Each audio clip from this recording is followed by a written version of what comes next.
আজকাল আমাদের সবার ঘরে কিন্তু টমেটো সস ছাড়া চলেই না। সবাই খেতে চায়, বড় হতে ছোট হতে সবার পছন্দের একটাই টমেটো সস। তাহলে চলুন এই শীতে কিভাবে টমেটো সস ফ্রোজেন করবেন বানিয়ে। এই যে পাকা টমেটো নিয়ে প্রথমে এইভাবে করে কেটে এই যে মাঝখানের আমি সাদা অংশটা কেটে ফেলে দিচ্ছি।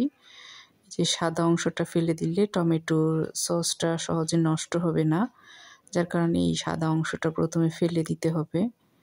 আর আমি সব ফেলে তারপর ধুয়ে নেব। আপনারা চাইলে আগে ধুয়ে একেবারে সব কিছু বটিয়ে ধুয়ে তারপর কাটতে পারেন।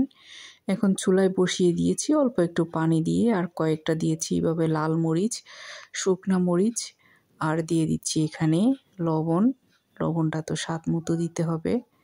এরপরে দিয়ে দিচ্ছি এখানে গুঁড়া মরিচের গুঁড়া 1 চা চামচ দিয়েছি, এটাও আপনারা ঝাল বুঝে দেবেন।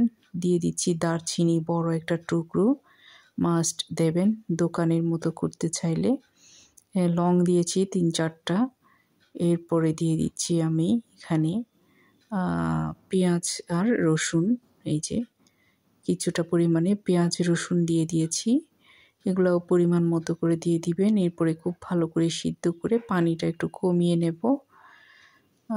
সিদ্ধ হয়ে যখন পানিটা কমে আসবে, এই যে এখন আমি এগুলা একটু ঠান্ডা করে ব্লেন্ডারে জাগে নিয়ে দিচ্ছি, ব্লেন্ড করে নেব সবগুলো।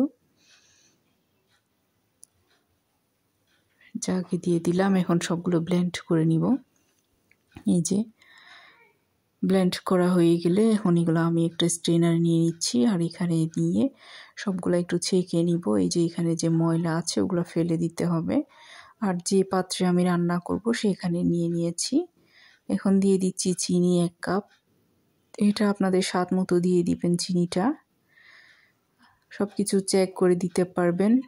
1 টেবিল চামচ কর্নফ্লাওয়ার, এটা দিয়েছি আমি কাশ্মীরি মরিচ, এটা জাস্ট কালারের জন্য দিয়েছি। আর এখানে ভিনেগার দিয়েছি 2 টেবিল চামচ।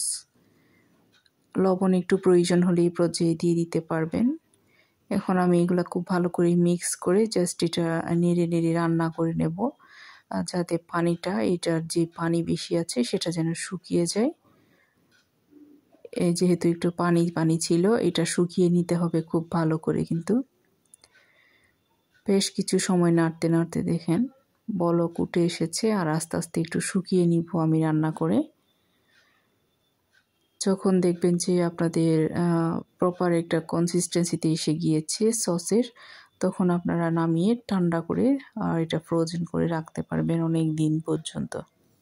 নর্মাল ফ্রিজে অনেক দিন রেখে কিন্তু এই সসটা খাওয়া যায়, আর এটা একদম দোকানের মতো হয়ে যায়। দোকানের সস যেরকম ঠিক সেরকমই হবে। আজ এতটুকু। আসসালামু আলাইকুম।